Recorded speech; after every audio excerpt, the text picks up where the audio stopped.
एक एक को चुन चुन के मारूंगा, चुन चुन के मारूंगा। गब्बर सिंह।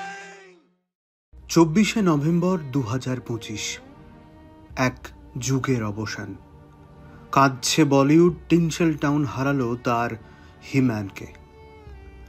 ধর্মেন্দ্র কেওয়াল কৃষ্ণ দেওয়াল সিনেমায় এসে নাম হলো ধর্মেন্দ্র। লুধিয়ানা থেকে এসে হয়েছিলেন দেশের স্বপ্নের নায়ক।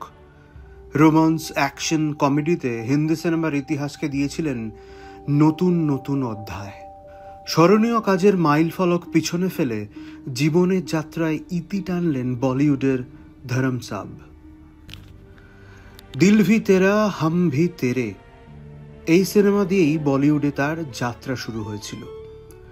প্রথম দিকে বন্দিনী, আই মিলন কি বেলা, কাজলের মতো হিট ছবিতে সহ অভিনেতার চরিত্রে নজর কেড়েছিলেন।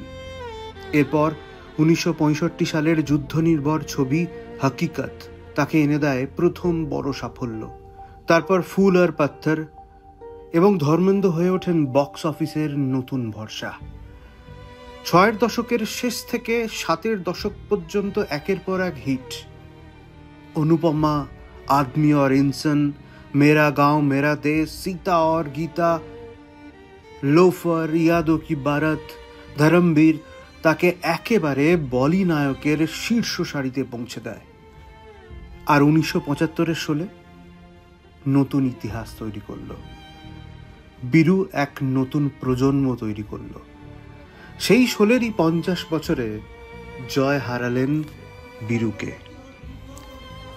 64 বছরের ফিল্মি ক্যারিয়ারে বক্স অফিসে ধর্মেন্দ্র দিয়েছেন 75টি হিট ছবি, যা হিন্দি সিনেমায় কোনো লিড অ্যাক্টরের সর্বোচ্চ সাফল্য।